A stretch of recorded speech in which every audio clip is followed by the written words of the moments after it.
èyí ni ohun tó ṣẹlẹ̀ níbi ìpàdé àpérò alákọ̀ọ́kọ́ ẹgbẹ́ ZETSI Africa eléyìí tó wáyé ní ìpínlẹ̀ Kwara. Ẹgbẹ́ àwùjọ nni ìyẹn ẹgbẹ́ Zero Tolerance for Social Immoralities Initiative ZETSI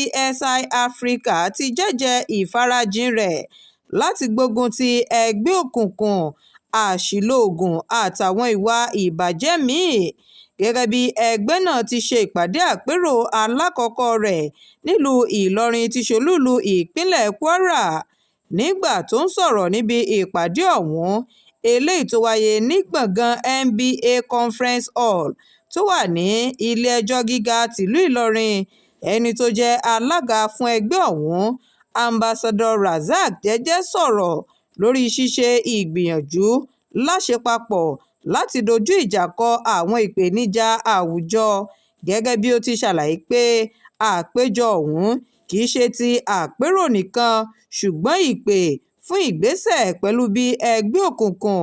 àti Asilo Oogun ti ń pọ̀ sí i láwùjọ, léyìí tí ó ti yọrí sí pípani ní ìpakúpa àti dídá àlàáfíà àwùjọ láàmú.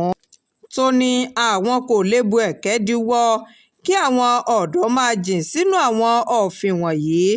Àkòrí ìpàdé ọ̀hún ni Harmony in the Heartland, fífi ààyè gba àlàáfíà àti lílòdì sí ẹgbẹ́ òkùnkùn àti Asilo Oogun ní ìpínlẹ̀ Kwara,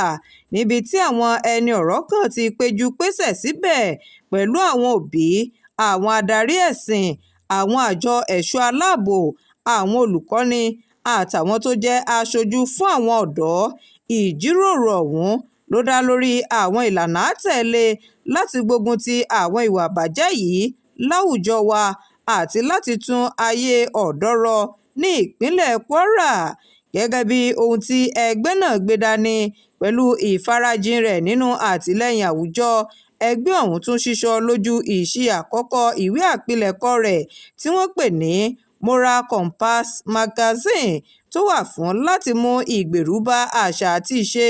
àtàwọn àwòkọ́ṣe rere fún àwọn ọ̀dọ́ lórílẹ̀‐èdè yìí. Bákan náà ni ẹgbẹ́ ọ̀hún tún mọ rírì ipa àwọn tó ti ṣe ìgbìyànjú kan tàbí èkejì nínú ṣíṣe àtúntò àwùjọ, tí wọ́n tún fi àwọn ìgbìmọ̀ tuntun tí yóò máa fẹ iṣẹ́ ẹgbẹ́ náà lójú sí ní ìpínlẹ̀ Kwara hàn, tí jẹ́jẹ́ wá rọ àwọn ọmọ ìgbìmọ̀ ọ̀hún láti ṣe ìgbìyànjú nínú gbígbógun ti ìwà ìbàjẹ́ láwùjọ. Tó sì kéde ìpàdé àlàkalẹ̀ ètò eléyìí tí ẹgbẹ́ ZETSI Africa ti ní láti ṣe ìpàdé àpérò lọ sí gbogbo ìpínlẹ̀ 36 tí ń bẹ lórílẹ̀‐èdè yìí àti olúùlú ilẹ̀ wa l'Àbújá, gẹ́gẹ́ bí àlàkalẹ̀ ètò tọdún yìí fún ẹgbẹ́ ọ̀hún.